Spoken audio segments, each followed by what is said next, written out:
All right, what if you didn't have to choose between Windows and Linux? What if every time you turned on your computer, you could pick which operating system to boot into, keeping everything you love about Windows while also having a full Linux environment sitting right alongside it?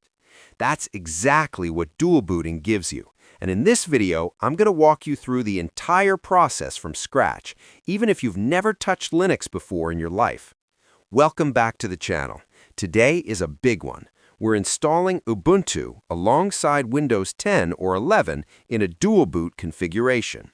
This means both operating systems live on the same computer, and every time you start your PC, you choose which one to load. This is the perfect setup if you're curious about Linux but not ready to fully commit. You keep Windows exactly as it is. Nothing gets deleted, nothing gets moved. Ubuntu just gets its own dedicated space on your drive. All right, open your browser and search for Ubuntu Download and click on the first link. On the home page, navigate to the Download section. You're looking for the Ubuntu LTS release. LTS stands for Long-Term Support, which means this version receives security updates and patches for 5 full years. Always download the LTS version. It's the stable, reliable choice, and the one I always recommend for newcomers. Click the Download button and let the ISO file download. It's about 6 gigabytes, so depending on your connection speed, this might take 10 to 20 minutes. While that's downloading, let's grab our second tool. Open a new tab and search for Rufus Download and click on the first. Scroll down to the Download section. Download the latest standard version. Rufus itself is tiny. It'll be done in seconds. Plug your USB drive into your computer. Once the Ubuntu ISO has finished downloading, open Rufus by double-clicking it and clicking Yes on the permission prompt. At the top of the Rufus window, confirm that the correct USB drive is selected under Device. If you have multiple drives connected, be very careful here. You want to be absolutely certain you're writing to the USB drive, not something else. Click Select and navigate to your downloaded Ubuntu ISO file. Select it and click Open. Rufus will automatically configure the correct settings for the file. You don't need to change anything else. Click Start. Rufus will warn you that all data on the USB drive will be erased. If you've already cleared it, click OK. The process takes about 5 to 10 minutes. When the status bar at the bottom shows Ready in green, your bootable Ubuntu USB is complete. Close Rufus. Before we move to the next phase, I need you to stop and do one thing. Back up your data right now. We're about to work with disk partitions, the sections of your hard drive that store your operating system and files. When done correctly, this process is completely safe. But partitioning is one of those areas where a single mistake can be very costly. Now we need to create space on your hard drive for Ubuntu. We do this from inside Windows using a built-in tool called Disk Management. Right-click the Windows Start button and select Disk Management from the menu. Look at the partitions on your main drive, the one Windows is installed on. You're looking for a large partition with plenty of free space. This is where we'll carve out room for Ubuntu. Right-click that partition and select Shrink Volume. In the field that says Enter the amount of space to shrink in megabytes, type the size you want to give Ubuntu. I recommend at least 30 gigabytes. That's 30,720 megabytes.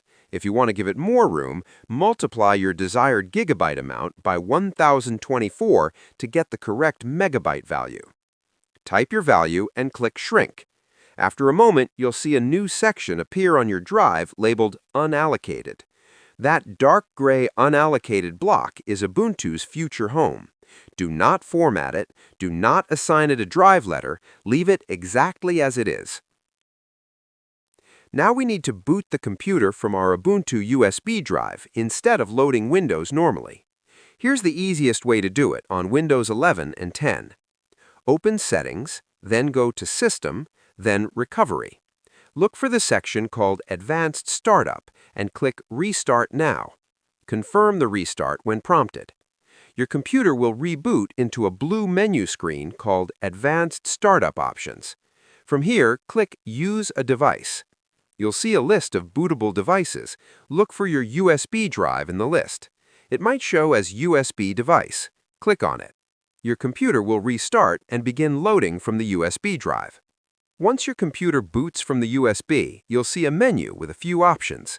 Select Try or Install Ubuntu and press Enter. First, choose your language from the list and click Next. Then, confirm or adjust your keyboard layout. Click Next. The installer will check for a network connection. If you're connected to Wi-Fi or Ethernet, it'll give you the option to connect. I strongly recommend staying connected. Ubuntu will download the latest updates and drivers during installation, which saves you time afterward. Click your network and click Next. On the next screen, choose Install Ubuntu. Click Next. Select Interactive Installation. This gives you control over each step without being overwhelming. Click Next. The following screen asks what apps to start with. I recommend Extended Selection. This includes a web browser, an Office suite, media tools, and other essentials. It's much more convenient than having to hunt everything down later. Select it and click Next. On the next screen, make sure both options for downloading updates and installing third-party drivers are checked. These cover things like graphics drivers and multimedia codecs that make Ubuntu work better out of the box. Click Next. Here's where we need to pay close attention, the disk configuration step. This is the most important part of the entire installation. You'll be asked how you want to install Ubuntu. One option says Install Ubuntu alongside Windows Boot Manager. This is the automatic option that handles partitioning for you. For most beginners, this works perfectly well. However, I want to show you the manual partitioning method because it gives you full control and lets you specifically use the unallocated space we created earlier in disk management. Select Manual Partitioning and click Next. You'll now see a screen showing all the storage devices and partitions on your system. Look carefully through the list and find the free space we created earlier in disk management. It should show approximately the size you specified, labeled as free space. Click on the free space to select it. Then click the plus button at the bottom of the partition list to create a new partition. For size, use the full available amount. Just leave the maximum value as is. For file system, select ext4 from the drop-down. This is the standard Linux file system, reliable, fast, and well supported. For mount point, click the drop-down and select the /. This is the root directory, essentially the home base of your entire Ubuntu installation. Click OK. Your new Ubuntu partition will appear in the list with a gray check mark. Now look at the bottom of the screen where it shows the bootloader installation device. Make sure this is set to the same drive that contains your Windows Boot Manager. This ensures GRUB, the boot menu, gets installed in the right place and can detect both operating systems. If you only have one drive, this will already be correct. Click Next to proceed. Now for the personal setup. Enter your name, choose a username for your Ubuntu account, and create a password. A word of strong advice: write this password down somewhere safe. You'll need it every time you log into Ubuntu and every time you install software or make system changes. Click Next. Choose your time zone from the map or the drop-down. Just click your region or type your city name. Click Next. If everything looks good, click Install. The installation has begun. Ubuntu is now copying files, configuring packages, setting up your user account, and installing everything it needs. Depending on your hardware and internet speed, this can take anywhere from 10 minutes on a fast SSD with a good connection to about an hour on older hardware. You'll see a progress bar and some information about Ubuntu's features scrolling in the background.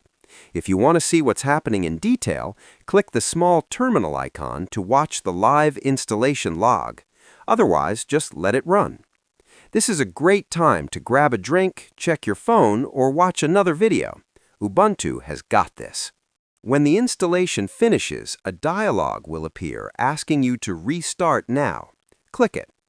As the system shuts down, you'll see a message on screen telling you to remove the installation media. Pull out your USB drive, then press Enter. Your computer will restart. Watch closely. You'll see a new screen appear that you've never seen before. This is GRUB, the bootloader that manages your dual boot setup. It'll show you a list of options, including Ubuntu at the top and Windows Boot Manager a few entries down. You have about 10 seconds before GRUB automatically boots the first option. Press any arrow key to stop the countdown and take your time selecting. For now, select Ubuntu and press Enter. Let's get into your new Linux system for the first time. Welcome to Ubuntu. Click through the initial welcome screens and you'll land on a clean, modern desktop.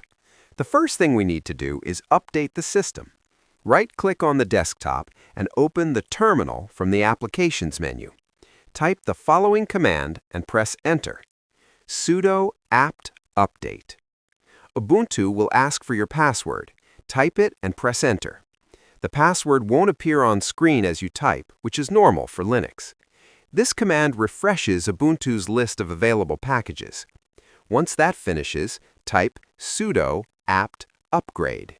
Press Enter, type your password if asked, and then type Y and press Enter to confirm when prompted. This installs all pending updates. Let it run until it finishes. Now let's fix one small but important thing, the GRUB timeout.